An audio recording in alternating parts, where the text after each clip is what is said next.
aja merayakan hari di mana Tuhan Yesus terangkat ke surga, dan pada hari ini saya masih terus memberikan firman Tuhan yang saya beri judul peran penting pekerjaan Roh Kudus. Ketika Tuhan Yesus terangkat ke surga, Dia memberikan pesannya kepada para murid-muridnya. Kalau kita baca di Kisah Para Rasul 1 ayat 2 sampai 5 ini kan, ya Tuhan Yesus memberikan pesan gitu kepada murid-muridnya supaya mereka tidak pergi keluar dari Yerusalem. Di dalam Kisah Para Rasul 1 ayat 4 dikatakan pada suatu hari ketika Ia makan bersama-sama dengan mereka, Ia melarang mereka meninggalkan Yerusalem dan menyuruh mereka tinggal di situ menantikan janji Bapa yang demikian katanya telah kamu dengar daripadaku. Sebab Yohanes membaptis dengan air, tetapi tidak lama lagi kamu akan dibaptis dengan Roh Kudus. Ayat yang barusan kita baca ini yang menandakan bahwa Yesus itu tahu murid-murid ini belum siap untuk menjalankan amanat agungnya Tuhan. Oleh karena itu mereka harus terus tetap berada di Yerusalem sampai apa yang dijanjikan Allah Bapa kepada mereka. Karena Yesus pernah menjanjikan hal-hal mengenai kerajaan Allah dan Roh Kudus yang akan terus memberkati dan menguatkan hati dan pikiran mereka. Kelak Injil Kristus diberitakan ke berbagai penjuru seperti yang pernah Yesus katakan. Kita sudah tahu di Kisah Para Rasul 1 ayat 8, kamu akan menerima kuasa kalau Roh Kudus turun ke atas kamu. Dan kamu akan menjadi saksiku di Yerusalem, di seluruh Yudea dan Samaria, dan sampai ke ujung bumi. Ya, maka dari itu, ya Tuhan Yesus melarang mereka untuk tetap jangan pergi ke luar dari Yerusalem sampai pencurahan Roh Kudus itu terjadi. Dan sesudah Tuhan Yesus mengucapkan ini, maka Dia terangkat ke surga dan awan menutupnya gitu. Pastinya ketika Tuhan Yesus terangkat ke surga, ya baik itu murid-muridnya maupun juga orang-orang percaya, banyak yang menyaksikan Yesus yang mereka cintai, Yesus yang mereka sembah, akhirnya terangkat ke surga. Kalau kita melihat ada sosok yang benar-benar bisa terangkat gitu, kita mungkin juga terkesima gitu, terkagum-kagum gitu. Tapi ya sampai sekarang kita nggak pernah melihat ada yang bisa terangkat. Cuma ada di film-film aja gitu ya, entah itu di TV apa di bioskop gitu. Manusia bisa ya melayang gitu kan. Kalau dulu mah di TV-TV itu ada sinetron-sinetron yang kayak kelihatannya mau dibikin horor tapi enggak gitu. Kadang setengah horor setengah lucu gitu kan. Ada ya kalau apa? Kalau film apa tuh, film kelihatannya wujudnya kelihatannya cantik, biasanya pakai perempuan itu. Pakai sosok wanita gitu ya. Bikinnya cantik, terus tahu-tahu mendadak jadi serem gitu kan. Sini dulu pada suka nonton itu film-film kayak gitu. Ada juga ya. Tapi kita sebenarnya anak Tuhan nggak boleh nonton begitu tuh. Ya, kadang kalau udah film-film yang horor-horor gitu pasti apa ya, terganggu sih sebenarnya. Ya dulu waktu saya masih muda gitu kan, suka uji nyali gitu kan, nonton yang serem-serem gitu kan. Ya kalau di TV dulu zamannya masih pakai apa, VCD, DVD player gitu kan, beli film yang horor gitu, nonton gitu kan. Terus kalau nonton sendiri pakai suaranya agak kencengan gitu, kan suara itu filmnya kan suka ngagetin gitu kan. Iya, pas ada yang buat ngagetin tuh, waduh kaget banget gitu. Nah kalau udah sekali nonton film horor, itu udah masuk ke pikiran kita, jadi susah tidur. Kadang bisa digentayangin tuh sama yang ada di film horor itu. Iya, makanya jangan nonton film horor gitu ya. Apalagi sekarang di bioskop zaman now ini banyak sekali tuh film horor. Eh, ya, kalau saya akuin memang film horor Indonesia tuh nomor 1 di dunia kali, paling serem gitu kan, mengalahkan film-film Barat gitu ya. Ya, kita memiliki Sang Juru Selamat yang sudah melewati banyak proses yang dialami, dihakimi secara tidak adil, disiksa, disalibkan, bahkan mati, lalu bangkit, lalu bersama-sama dengan murid-muridnya selama 40 hari. Dan pada akhirnya dia terangkat ke surga. Sesudah terangkat ke surga, ya para rasul gitu, yang murid-murid itu mereka bertekun dalam hati, dengan sehati dan berdoa bersama-sama. Beberapa perempuan juga seperti Maria, ibunya Yesus dan saudara-saudara Yesus turut berdoa bersama-sama para rasul. Kita akan buka lagi Alkitab kita di Kisah Para Rasul 2 ayat 1 sampai 4. Di sini titik balik di mana Roh Kudus itu benar-benar bekerja ketika tercurah atas para murid. Ayat pertama, ketika tiba hari Pentakosta, semua orang percaya berkumpul di satu tempat. Tiba-tiba turunlah dari langit suatu bunyi seperti tiupan angin keras yang memenuhi seluruh rumah di mana mereka duduk. Dan tampaklah kepada mereka lidah-lidah seperti nyala api yang bertebaran dan hingga pada mereka masing-masing. Maka penuhlah mereka dengan Roh Kudus, lalu mereka mulai berkata-kata dalam bahasa-bahasa lain seperti yang diberikan oleh Roh itu kepada mereka untuk mengatakannya. Di perikop di Kisah Para Rasul pasal 2 ini judulnya tentang Pentakosta. Bapak Ibu tahu artinya Pentakosta? Saya akan jelaskan ini ya. Pentakosta itu diambil dari bahasa Yunani, Pentakosta gitu, yang berarti hari ke-50 sesudah hari kedua perayaan Paskah. Kalau di dalam perjanjian lama di bahasa Ibrania disebutkan namanya Pentakosta itu Pesak, yaitu memperingati hari di mana bangsa Israel waktu itu dijajah diperbudak. Kebanyakan baca sejarah ini kayaknya ya. Bukan dijajah, waktu itu ceritanya kan keluarga Yakub itu datang ke Mesir gitu kan, dan di Mesir itu udah ada Yusuf anaknya Yakub gitu, yang Yakub paling sayang, paling cintai gitu kan, karena terlahir dari istrinya yang paling dicintai gitu, Rahel. Ya, mereka pindah ke Mesir, menetap di Mesir. Pada waktu itu kan jumlah satu keluarganya itu cuma 70 orang. Dan ketika berapa puluh tahun apa lebih gitu ya, ketika Yusuf sendiri sudah meninggal di usia 110 tahun. Nah, itu ada yang memerintah Mesir itu Firaun yang tidak begitu mengenal Yusuf gitu. Dan akhirnya keturunan Yakub ini sudah beranak pinak. Mereka akhirnya diperbudak selama kurang lebih 400 tahun. Begitu lamanya diperbudak. Makanya ketika Tuhan mengutus Musa untuk berbicara kepada Firaun untuk membebaskan bangsa Israel keluar gitu kan. Ya, Tuhan mengizinkan bangsa Mesir mengalami tulah demi tulah sampai akhirnya yang tulah ke-10, yang mana anak-anak sulung, bahkan ternak-ternak sulung pun juga ikut mati. Baru disitulah Firaun menyerah dan akhirnya mengizinkan umat pilihannya keluar dari Mesir. Dan itulah mengapa dirayakan oleh orang-orang Yahudi hingga sampai sekarang. Makanya Pentakosta ini memperingati pembebasan bangsa Israel dari penindasan Mesir.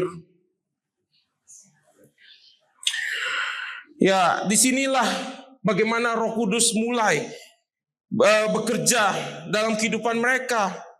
Ya, waktu itu Petrus seorang yang benar-benar paling mau jadi pemimpin dari rasul-rasul yang lain gitu, tapi akhirnya dia sendiri yang menyangkal Yesus gitu.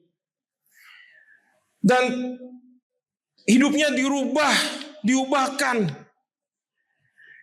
Dalam Pentakosta ini ada 4 simbol gitu yang kita tahu gitu. Kalau tadi yang di ayat yang kita baca ini ada api, ada angin, terus juga ada burung merpati. Kita ingat ketika Tuhan Yesus datang kepada Yohanes Pembaptis untuk dibaptis gitu. Dan sesudah Tuhan Yesus dibaptis, lalu roh dari surga turun itu dalam bentuk burung merpati. Nah, disitulah salah satu simbol dari Pentakosta. Dan juga nafas Allah. Kalau di Yohanes 20 ayat 22, Yesus tuh mengembuskan nafasnya gitu kepada murid-murid sehingga mereka mengalami kepenuhan roh.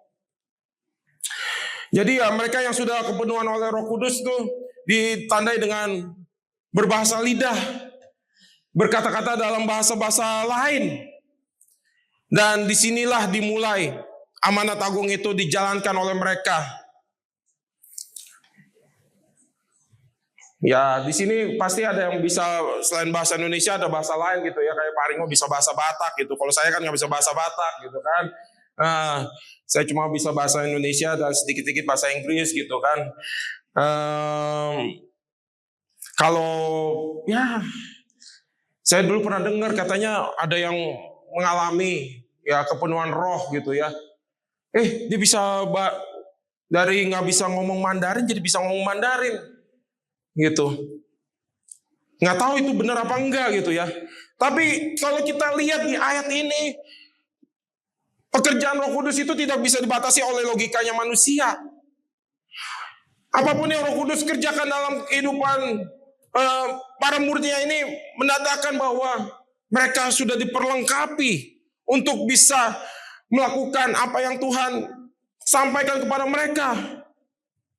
Akhirnya Petrus yang awalnya cuma besar di mulut, sebenarnya dia juga karena menyangkal Yesus, sebenarnya dia itu jadi malu hati loh. Dia berjanji mau bela Yesus, tapi akhirnya dia menyangkal Yesus itu dia benar-benar harusnya malu ya. Kalau udah malu gitu sebenarnya sih udah gak layak gitu. Karena kasih dan kemurahan Tuhan lah yang bisa membuat Petrus layak dan diterima kembali. Kita kalau baca di Kisah Para Rasul 2 ayat 14 sampai 40, Petrus sudah mulai berani berkhotbah kepada orang-orang yang menganggap mereka tuh sedang mabuk oleh anggur.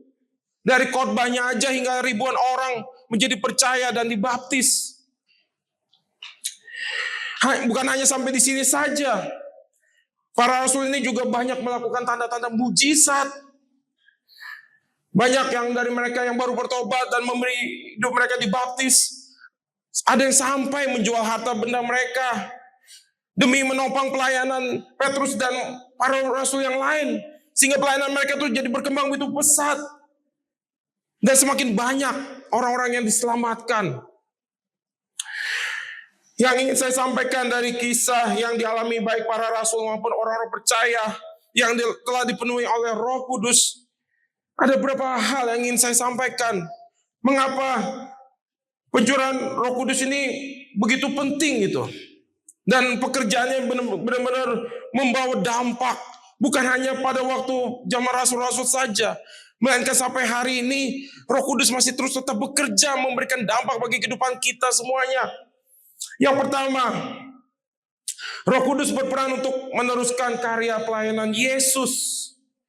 Di dalam Yohanes 14 ayat 16 dan 17 dikatakan, aku akan meminta kepada Bapa dan Ia akan memberikan kepadamu seorang penolong yang lain supaya Ia menyertai kamu selama-lamanya, yaitu Roh kebenaran. Dunia tidak dapat menerima Dia sebab dunia tidak melihat Dia dan tidak mengenal Dia, tetapi kamu mengenal Dia sebab Ia menyertai kamu dan akan diam di dalam kamu.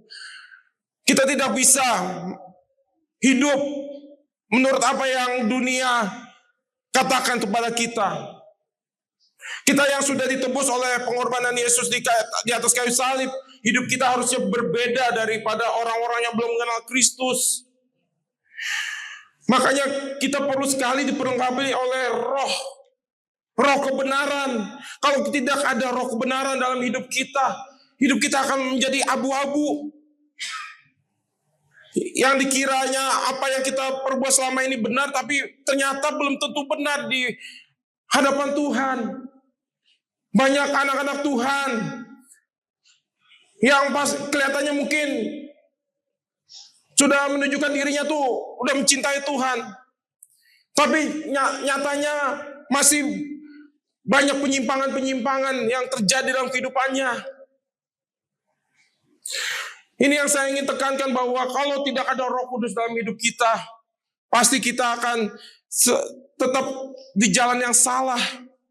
Sedangkan firman Tuhan ini hendak mengatakan kepada kita supaya kita terus lebih dan lebih lagi ditundukkan oleh pimpinan Roh. Kalau tidak ada Roh di dalam diri kita, bagaimana kita bisa melanjutkan kehidupan yang Tuhan mau dari kehidupan kita masing-masing? Jadi yang di poin pertama ini saya mengajarkan kepada kita semuanya supaya kita terus mau untuk dipimpin oleh Roh Kudus, supaya kita menjadi manusia ciptaan yang berbeda dari dunia ini. Kalau kita tidak mau dipimpin oleh Roh, pasti kita akan hidup sesuka hati. Yang akan berpikir, ya kan Tuhan Maha Pengasih, Maha Pengampun. Dia akan mengampuni kita ketika kita jatuh dalam dosa. Lah, ya awalnya sih benar-benar pasti Tuhan akan mengampuni. Tapi kalau kita udah terlalu sering berbuat dosa, ya Tuhan juga bosen ngampuni kita. Pasti ntar jatuh lagi dalam dosa. Kalau yang anak-anak Tuhan sudah diampuni gitu dosa dan kesalahannya, tetapi masih berbuat lagi, pasti ada yang salah dalam hidupnya. Karena anak-anak Tuhan yang sudah dipenuhi oleh Roh Kudus pasti hidupnya benar. Pasti hidupnya akan menjadi berkat. Baik itu antar sesama anak-anak Tuhan maupun juga orang-orang lain. Karena kita dituntut untuk hidup di dalam terang dan garam. Yang kedua, bagaimana pekerjaan Roh Kudus itu berperan penting gitu. Yang kedua, Roh Kudus berperan untuk memperlengkapi orang percaya dengan pengurapan dan kekuatan dari surga. Sewaktu Petrus berkhotbah dan 3.000 orang bertobat dan memberi diri mereka dibaptis, Petrus ini mengutip di dalam perjanjian lama, mengutip perkataan Nabi Yoel. Di dalam Yoel 2 ayat 28 sampai 29. Kemudian daripada itu akan terjadi bahwa aku akan mencurahkan Rohku ke atas semua manusia. Maka anak-anakmu laki-laki dan perempuan akan bernubuat. Orang-orangmu yang tua akan mendapat mimpi. Teruna-terunamu akan mendapat penglihatan-penglihatan. Juga ke atas hamba-hambamu laki-laki dan perempuan akan kucurahkan Rohku pada hari itu. Ini Yoel ini mengatakan ini sekitar 600-700 tahun sebelum kelahiran Tuhan Yesus ke dunia. Bagaimana Petrus bisa mengutip ayat ini? Ya karena pada zamannya Petrus itu sudah ada kitab nabi-nabi. Dan mereka itu benar-benar pelajarin dengan sungguh-sungguh. Ketika mereka Petrus berkhotbah dan dia benar-benar mengambil ayat ini. Disinilah mengapa dari zaman perjanjian lama aja sudah ada Roh. Memang Roh Kudus ini benar-benar dinyatakan sesudah kenaikan Tuhan Yesus. Tetapi di dalam perjanjian lama itu sudah ada Roh. Kalau tidak ada Roh dari surga, bagaimana nabi-nabi perjanjian lama itu bisa dipakai Tuhan untuk menulis kitab-kitab yang mereka tulis? Di dalam perjanjian lama itu ada 5 nabi besar dan 12 nabi kecil. Itu semuanya diilhami oleh Roh. Jadi mereka bisa menulis. Bahkan dalam pengalaman hidup mereka tuh mereka bisa menceritakan gitu perjuangannya untuk mengarahkan bangsa Israel untuk tetap kembali beribadah kepada Tuhan. Meskipun mereka adalah bangsa yang tegar tengkuk, mereka akan terus kembali ke pengaruh-pengaruh bangsa-bangsa sekitarnya yang penyembah dewa Baal. Karena bangsa-bangsa di sekitar mereka itu terus mencoba untuk membuat mereka terus tersesat. Makanya tidak mudah untuk menjadi seorang hamba Tuhan. Kalau saya mau curhat semua isi hati saya berpikir kenapa sih Tuhan pilih saya? Gitu. Kenapa Tuhan nggak pilih yang lain, yang lebih pintar, lebih cerdas, yang dayanya lebih bagus daripada saya gitu? Kenapa saya Tuhan? Saya tahu ini pasti bukan perkara yang mudah membimbing domba-dombanya Tuhan. Semakin lebih lagi dekat kepada Tuhan, semakin lebih lagi mengalami hadirat Tuhan dalam kehidupan jemaat Tuhan. Tetapi karena saya kepengen tunduk aja, taat aja gitu. Dan saya percaya, saya pasti bisa karena bersama Yesus bisa melakukan perkara-perkara yang luar biasa. Hanya aja memang di tempat ini, saya terus berdoa supaya ada tanda-tanda heran ajaib itu terjadi. Ya bukan hanya sekedar yang sakit disembuhkan gitu. Bahkan saya pengen melihat yang berbeban berat gitu bisa mengalami kelepasan gitu. Apalagi yang kerasukan setan gitu kan, dilepaskan dari belenggu setan gitu. Hanya aja saya terus tetap menantikan Tuhan kapan terjadi. Saya yakin dan percaya Tuhan mengasihi gereja ini. Tuhan mengasihi Bapak Ibu. Meskipun kita seringkali rasanya tidak mau menyerah gitu. Tapi Tuhan tetap setia dan Dia tidak akan pernah menyerah untuk memperhatikan hidup kita semuanya. Kalau kita sekarang ini mungkin takut dan gentar, khawatir akan hari esok, tetap percaya Tuhan pasti akan menopang hidup kita. Karena kita benar-benar tetap berharga di matanya Tuhan.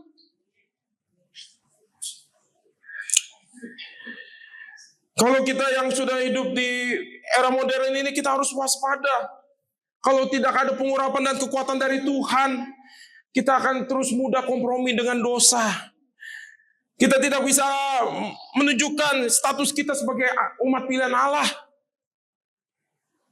Mungkin aja kita lagi makan di restoran gitu atau di kaki lima gitu. Kita menjadi ragu untuk berdoa. Karena pasti orang yang gak siman sama kita melihat, wah ini pasti anak Tuhan. Pasti ini orang Kristen nih. Iya, jadi nggak percaya diri gitu. Apa mungkin ya takut kalau ntar ada orang yang beda iman dengan kita mempertanyakan apa yang kita percayai, ikut Tuhan itu seperti apa gitu kan? Bagaimana kita bisa bersaksi kalau kita sendiri kurang hubungannya dengan Tuhan atau kurang baca firman Tuhan? Kita dengar belum lama ini anak kelas 2 SD. Iya. Di daerah mana itu ya? Baru-baru ini kelas 2 SD. Dia dianiaya sama kakak kelasnya gitu. Cuma karena anak itu Kristen. Ya negara kita ini katanya negara Pancasila. Negara berbeda agama, berbeda suku tapi satu.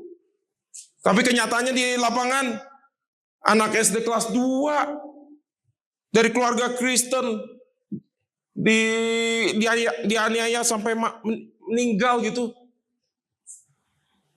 Sebagai orang tuanya pasti itu benar-benar sakit hati, terluka gitu, kehilangan anaknya baru kelas 2 SD.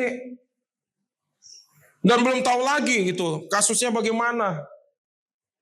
Kita hidup di negara yang mana keadilan untuk beribadah ini kelihatannya adil, padahal enggak. Gereja mau berdiri aja susah. Kita bersyukur aja di tempat ini. Tuhan benar-benar begitu baik, kita masih bisa beribadah tempat ini. Di tahun ke-7 kita beribadah. Ya, tekanan dari lingkungan sekitar ini akan terus mencoba membuat kita tuh jadinya lemah dan gak yakin dengan kerohanian kita. Maka dari itu, pengurapan Tuhan harus ada, pengurapan dari Roh Kudus itu harus ada bagi kehidupan kita semuanya. Nggak ada Roh Kudus, hidup kita nothing, tidak ada gairahnya gitu. Kita lanjut lagi di poin yang ketiga. Roh Kudus itu berperan untuk menumbuhkan rasa saling mengasihi dan hidup dalam ketaatan.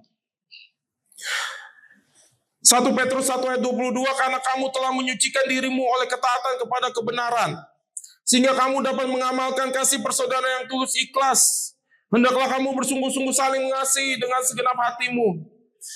Kita harus memiliki gaya hidup orang percaya yang bisa menjadi contoh. Hidup beriman kepada Tuhan Yesus sambil mengasihi satu sama yang lain. Baik itu antara sesama anak Tuhan, maupun juga orang yang di luar Tuhan. Dan terus menciptakan suasana yang baik. Jangan sampai kita bangga ketika kita dimusuhin. Harusnya kita sadar kenapa kita dimusuhin atau tidak disukain orang.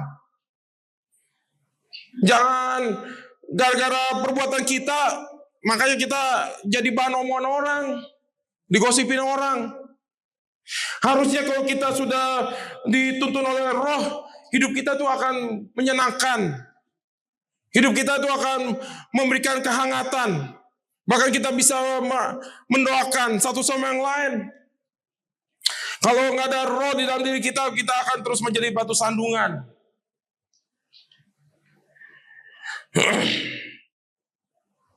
Pokoknya gaya hidup orang Kristen itu harus kita tunjukkan kepada orang dunia. Firman Tuhan ini kan memberikan kita nilai-nilai yang baik. Kalau kita baca di Galatia 5 ayat 22, di sini adalah buah-buah roh. Ada 9 buah-buah roh, yaitu kasih, sukacita, damai sejahtera, kesabaran, kemurahan, kebaikan, kesetiaan, kelemah lembutan, penguasaan diri.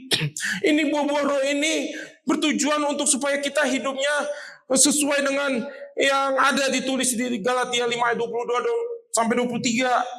Karena Paulus ini menulis kepada jemaat di Galatia, ada perbuatan daging itu banyak, lebih banyak daripada buah-buah roh. Kalau saya hitung ini, perbuatan daging itu bisa 14 yang dia sebutkan satu persatu, dari percabulan, kecemaran, hawa nafsu, bahkan ada perselisihan, iri hati. Ini semua kan pasti kita pernah mengalaminya gitu. Pasti nggak mungkin di sini nggak pernah ada iri hati. Ya kalau kita hidupnya begini, terus yang kita kenal nih, orang ini lebih sukses daripada kita, padahal dia bukan anak Tuhan. Kadang kita jadi mudah iri hati. Kok kenapa dia hidupnya makmur, kita udah banyak berdoa kepada Tuhan, malah hidupnya susah. Bisa aja timbul iri hati. Kok kita udah berbuat baik sama orang, tapi kita masih juga jadi bahan omongan orang, kita menjadi marah. Ini semua ada. Tuh. Bahkan ada roh pemecah. Nggak heran kalau di dalam gereja itu juga sering terjadi konflik. Padahal kalau pelayanan itu ya untuk kemuliaan nama Tuhan, untuk melayani domba-dombanya Tuhan. Harusnya kita kalau masih dipenuhi dengan konflik-konflik itu, berarti kita masih dipengaruhi oleh roh pemecah. Ya, ini ada kedengkian, ada kemabukan, pesta pora. Ini semuanya ini harus dijauhi. Bahkan ini dulu yang pernah diperbuat oleh Paulus. Kalau masih ada perbuatan daging ini, ia tidak akan mendapat bagian dalam kerajaan Allah. Saya terus mau supaya kita di sini memiliki kasih satu sama yang lain. Bisa menerima keadaan satu sama yang lain. Bukan saling pamer kepintaran, atau pamer harta, atau pamer kemampuan kita. Yang kita pamerkan adalah cinta kasih Tuhan kepada satu sama yang lain. Kenapa pada aminnya lesu ini? Udah belum sarapan sore ya? Padahal saya udah berkorban begitu luar biasa, berapi-api ini, tapi jemaat ini responnya itu. Ya, saya berdoa dulu Roh Kudus turun atas hidup mereka. Iya, supaya mereka benar-benar ketika mendengarkan khotbah dari hambanya gitu, benar-benar aminnya kuat gitu ya. Iya, saya bukan mau itu ya, nyinggung Bapak Ibu ya. Tapi saya benar loh, kalau ada amin dari Bapak Ibu, saya senang gitu. Iya, saya tahu ini jam krisis gitu kan. Antara lapar dan merem-merem gitu kan. Iya. Yeskiel 36 ayat 26 juga mengatakan, kamu akan kuberikan hati yang baru dan roh yang baru di dalam batinmu. Dan aku akan menjauhkan dari tubuhmu hati yang keras, dan kuberikan kepadamu hati yang taat. Kalau Roh Kudus sudah mengatakan kepada kita untuk berhenti melakukan hal tersebut, itu berarti bahwa Roh Kudus masih mau supaya kita kembali hidup kudus. Kalau kita sudah diperingatkan oleh Roh Kudus tapi kita masih nekat melakukannya, berarti kita hidup di dalam daging. Kalau kita masih hidup di dalam daging, ya kita akan kehilangan keselamatan kita. Kalau kita berdosa kepada Allah Anak, kepada Tuhan Yesus, dosa kita masih diampuni. Tetapi ketika kita mendukakan Roh Kudus, dosa kita tidak diampuni. Tuh, makanya firman Tuhan itu berat. Pesan-pesannya ini begitu berat. Tapi kita harus tetap taat dan melakukan perintahnya.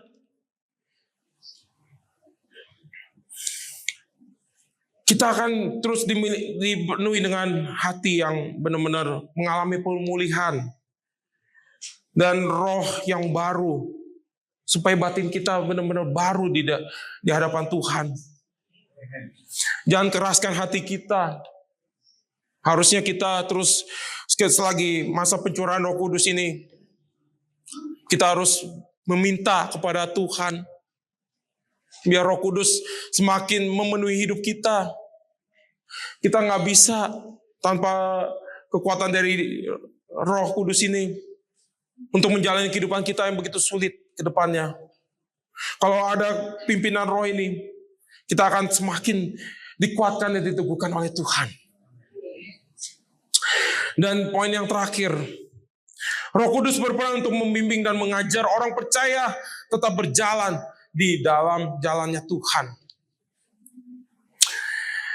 Ya, saya suka membagikan ayat, tapi ya memang banyak ayat yang saya kupas. Karena ini juga saya ingin membuka lagi Alkitab kita untuk poin yang terakhir ini. Di 1 Korintus 2 ayat 10 sampai 12 dikatakan, karena kepada kita Allah telah menyatakannya oleh Roh, sebab Roh menyelidiki segala sesuatu, bahkan hal-hal yang tersembunyi di dalam diri Allah. Siapa gerangan di antara manusia yang tahu apa yang terdapat di dalam diri manusia selain roh manusia sendiri yang ada di dalam dia? Demikian pula lah tidak ada orang yang tahu apa yang terdapat di dalam diri Allah selain roh Allah. Kita tidak menerima roh dunia, tetapi roh yang berasal dari Allah, supaya kita tahu apa yang dikaruniakan Allah kepada kita. Tuhan terus akan menganugerahkan kepada kita apa yang baik, yang berkenan, yang akan terus menyempurnakan hidup kita. Sama kita hidup di dunia ini, mintalah kepada Tuhan, supaya Tuhan yang terus menyempurnakan apa yang masih kurang dalam diri kita. Jangan berpikir kita udah tahu firman Tuhan terus kita menjadi manusia yang kebal dan gak akan jatuh ke dalam dosa. Justru harus waspada, karena di balik kebanggaan diri kita ada sifat-sifat keangkuhan, bahkan roh yang bukan dari Tuhan itu bisa mengontrol pikiran kita untuk bisa angkuh dan sombong. Jangan sampai kita dipenuhi dengan kesombongan. Karena Tuhan membenci yang congkak, tetapi Dia mengasihi yang rendah hati. Marilah kita terus mengambil peran dalam pencurahan Roh Kudus selama beberapa hari ini. Mintalah kepadanya supaya kita semakin dibimbing ke arah yang benar. Saya ingin menyimpulkan bahwa tadi keempat poin yang saya sampaikan. Roh Kudus itu berperan untuk meneruskan karya pelayanan Yesus.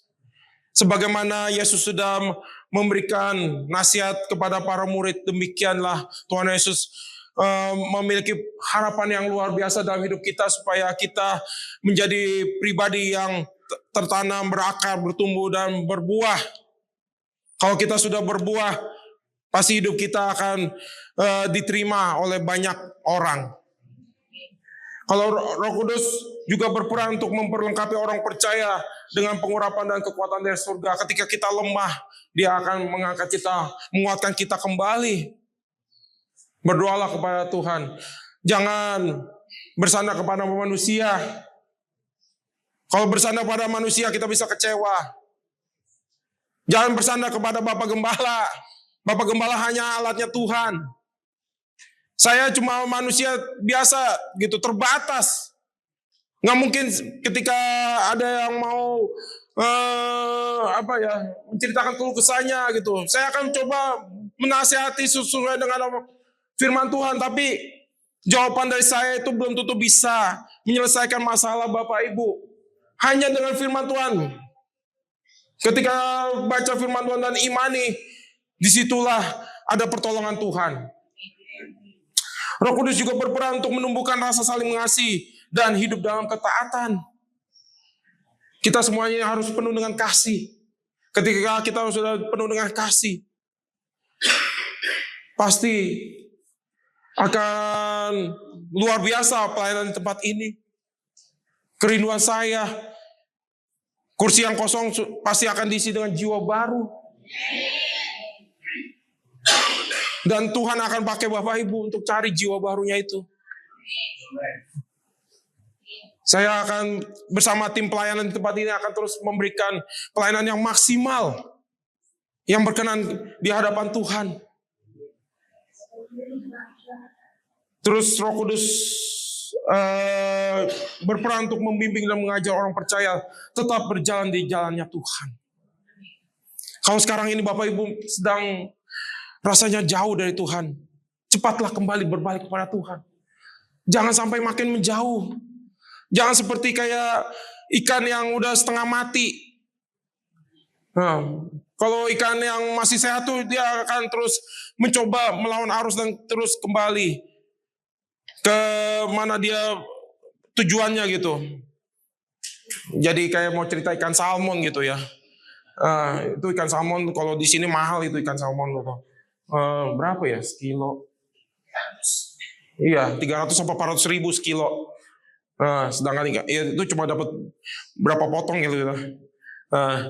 Ikan salmon itu kalau dia mau bertelur, dia akan kembali ke tempat dia dulu menetas gitu.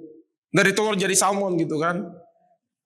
Dan disitulah mereka akan mencoba melewati rintangan gitu ya. Dari laut sampai ke sungai, sungai itu banyak batu-batu dan dia akan terus lompatin gitu.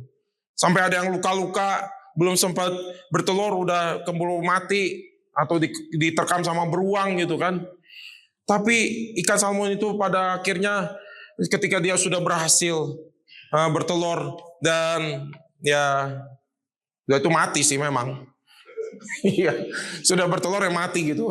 Maksud saya kepengen gitu supaya jemaat di sini jadilah ikan seperti ikan yang tangguh gitu ya. Jangan sampai kalah dengan keadaan kita. Tetaplah maju di dalam Tuhan. Roh Kudus akan terus lebih lagi memberikan kita kekuatan dan semangat untuk menjalani hidup ini. Karena Tuhan selalu ada dan Tuhan akan terus memperhatikan hidup kita. Tuhan Yesus memberkati kita semuanya. Saya undang tim musik, sebentar kita akan mengambil perjamuan kudus. Mengambil